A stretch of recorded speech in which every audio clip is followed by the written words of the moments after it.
აუცილებლად გამორბენი დარტყმა. და ზუსტია პირველი დარტყმა გავიდნენ ბორჯგალოსნები წინ 3-0 ჰქონდათ რუსებს დაწინაურების შანსი, ბევრად უკეთესი პოზიციიდან დაარქვეს მათ ჯარიმა, მაგრამ ვერ გაიტანეს, ამაგეროდ გაიტანა სოსო მათიაშვილმა და დააწინაურა კიდეც ბორჯგალოსნები.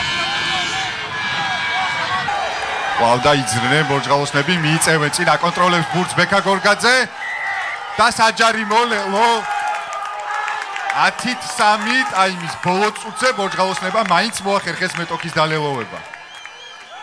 ძალიან კარგი. და მცირე შეხლა შემოხლა. ძალიან კარგად იცნობს ლაშა მალაღურაძე, განსაკუთრებით თითოეულ ამორაგბეს და სწორედ ლაშა მალაღურაძეს კლა ოსტროუშკომ ხელი, რაც გასაკვირია, საკმაოდ დიდი დროის მანძილზე თამაშობდა ლაშა რუსეთის კლუბებში.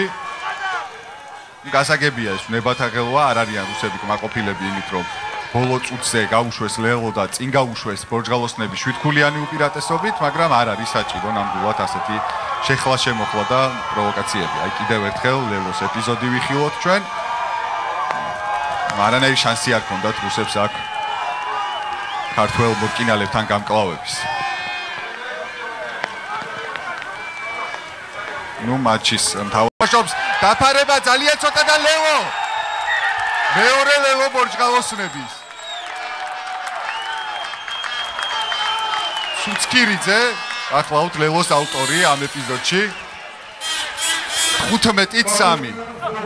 კუშნაროვის ძალიან ცუდი გადაწყვეტილება, არც თუ ისე კარგი გადაცემა მიიღო მან შერბანისგან, ესეც აუცილებლად უნდა ვთქვათ, მაგრამ მანაც ზედმეტად გარისკა, როდესაც სრულმოძრაობის გაკეთება გადაწყვიტა. 2 ლელო 0-ის წინააღმდეგ ანგარიშია 15-3. ძალიან კარგად დაიწყო შეხვედრის მეორე ნახევარი ქართველებისთვის, სოსო მათიაშვილი შეასრულებს გარდასახვას.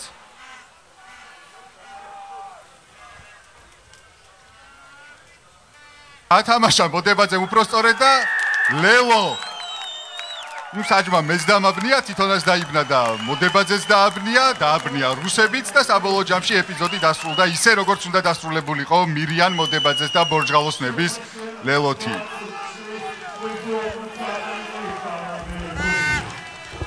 მერვე კეპი მირიან მოდებაძის და მეხუთე ლელო გემახსოვრებათ წინა შეხვედრაში მან შეასრულა ჰეტრიკი. გამეორებით ვნახოთ ეს ეპიზოდი, ცოტა კურიოზულიც იყო. ჭკვიანური გადაწყვეტილება აბჯანდაძის, თუმცა ძალიან ყურადღებით ითამაშა შერბანმა და შემდეგ გაათამაშა გახედა მსაჯს, მსაჯმა ითამაშა უთხრა და მოდებაძესაც სხვა აღარაფერი დარჩენოდა.